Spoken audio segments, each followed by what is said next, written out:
on?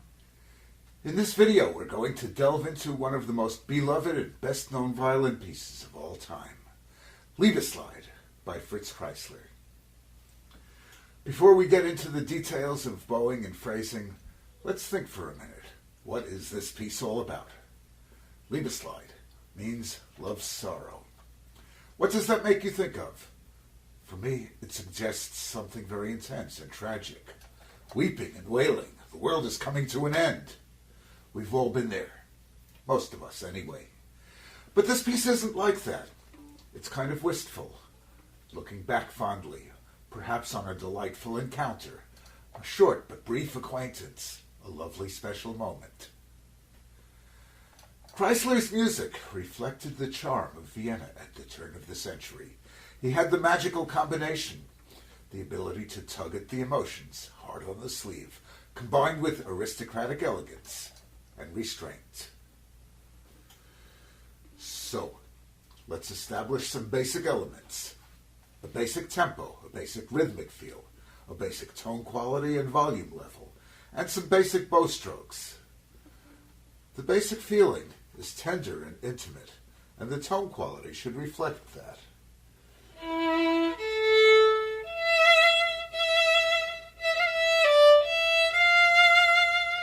Maybe something like that.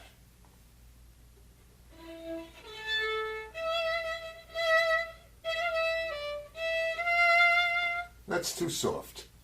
We'll save that for a couple of special moments.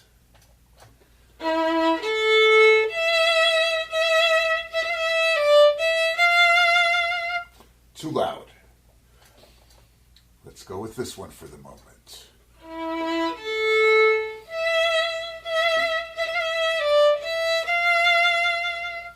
The first two notes are usually connected. But after that, the notes are slightly separated, and each note has a little diminuendo at the end.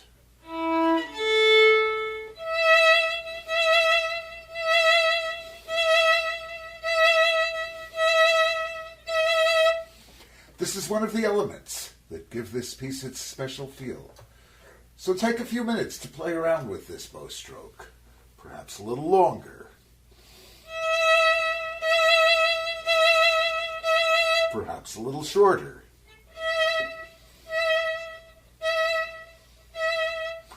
Pay attention to how the note begins. Does it begin with a little accent? And if so, how much?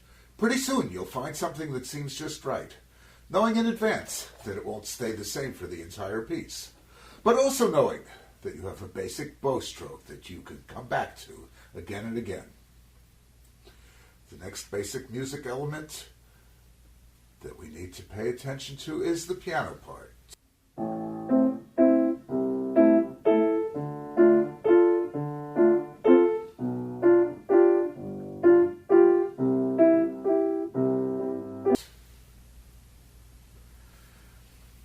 At the beginning, we have just a basic waltz rhythm. Pa pa, pa pa, pa pa, pa pa. The first note of each measure is a little longer than the others, and the whole thing is very delicate, and it has a little bit of a lilt to it. So, we need to latch on to this waltz rhythm and stay with it. So, for the most part, the violin follows the piano. As a matter of fact, the piano part is pre-recorded for this video, and I'm comfortable with that. The piano lays down the beat, as the jazz players say, and that leaves me free to pour my heart out. So, here is the whole first phrase.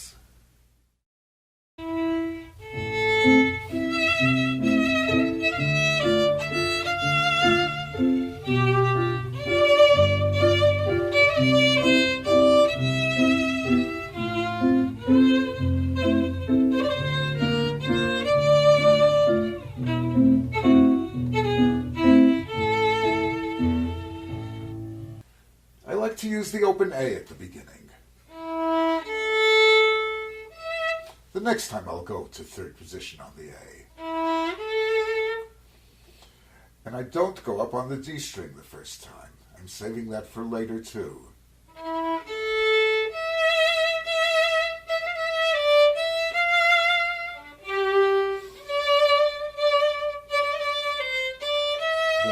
here, I do like to slide up on the D string. It's a third finger slide, a slide with a new finger, sometimes called the Heifetz slide. And now sliding down with taste and delicacy.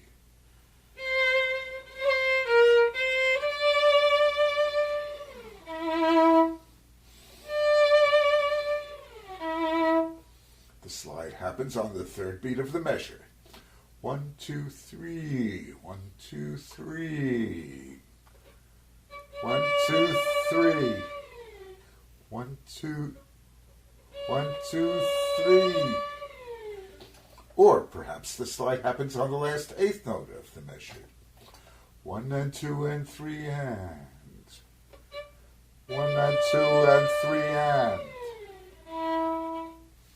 In order to make this slide work, we have to lighten up on the finger pressure in the left hand, and also on the bow pressure. The finger glides with no friction between the finger and the string. That's the sound of the slide. Putting it back in context.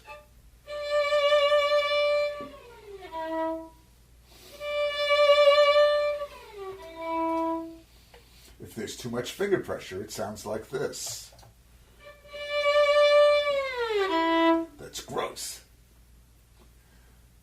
And then the phrase ends softly, nonchalant. And the piano gets the last word each time. Now, moving on to the second phrase. We see that in the violin part, it's exactly the same as the first phrase. However, listen to what the piano is doing.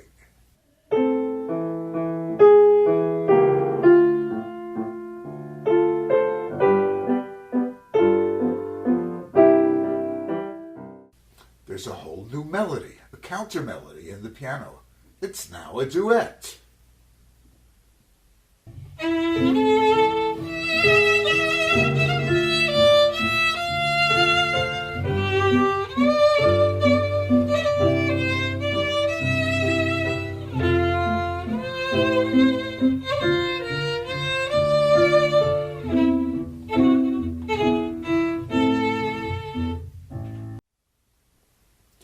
So that changes the whole musical message. But does that mean we should play it differently? You have to answer that for yourself. The next section is the most extroverted part of this whole piece.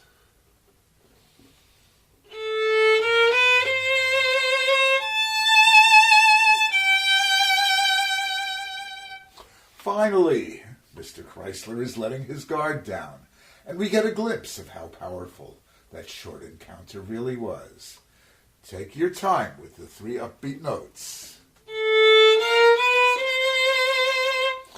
And now this is passionate and completely legato.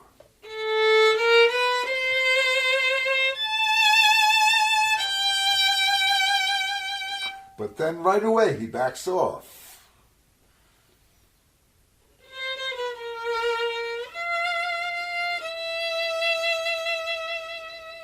And now we're back home. Back where we started. Nonchalant.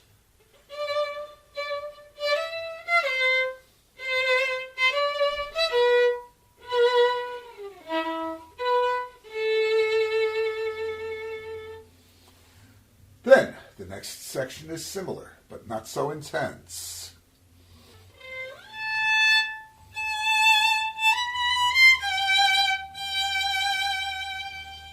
He's not letting himself get carried away this time.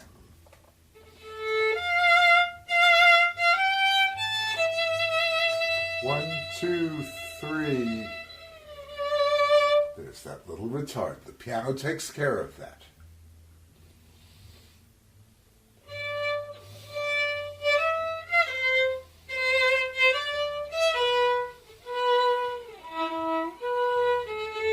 Now we have the transition to the next section.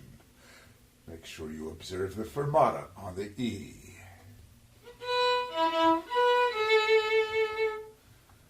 One, two, three.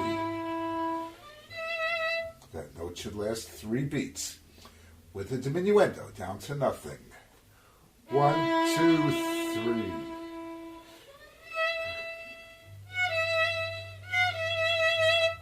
And now, we're in a whole new place. Candlelight and soft music, whispering, and a little slower, poco meno mosso, a little less motion. Listen to what the piano is doing.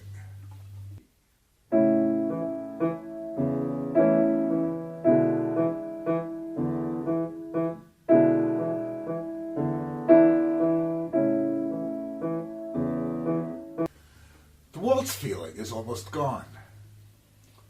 We can keep the Kreisler style by giving a tiny accent to the 16th note, like this.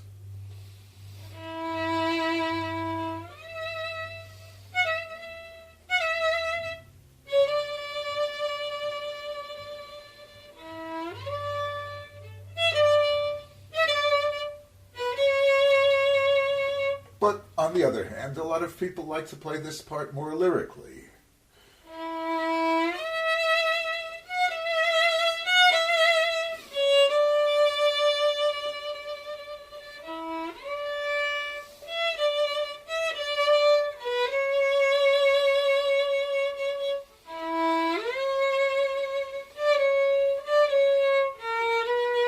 And then there's a nice opportunity to add some extra expression.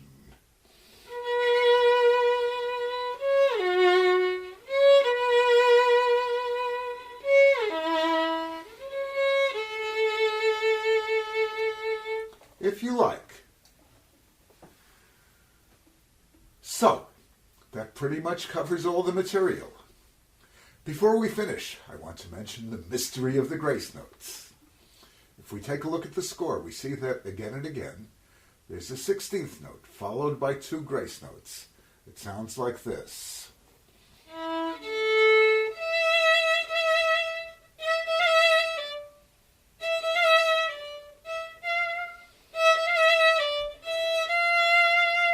However, if we listen to just about any recording of this piece, including the wonderful ones by Kreisler himself, we notice that he's only playing one of those grace notes on the F, like this.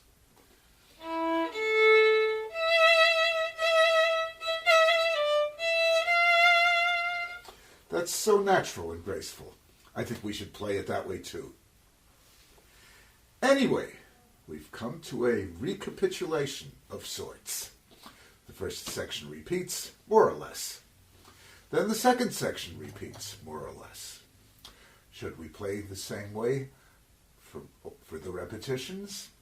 My preference would be to make it different, perhaps a little louder, perhaps a little softer, perhaps with a little more freedom.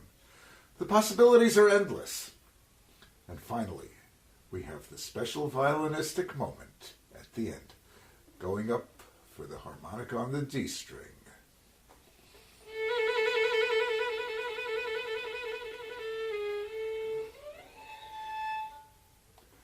Floating off into the sunset.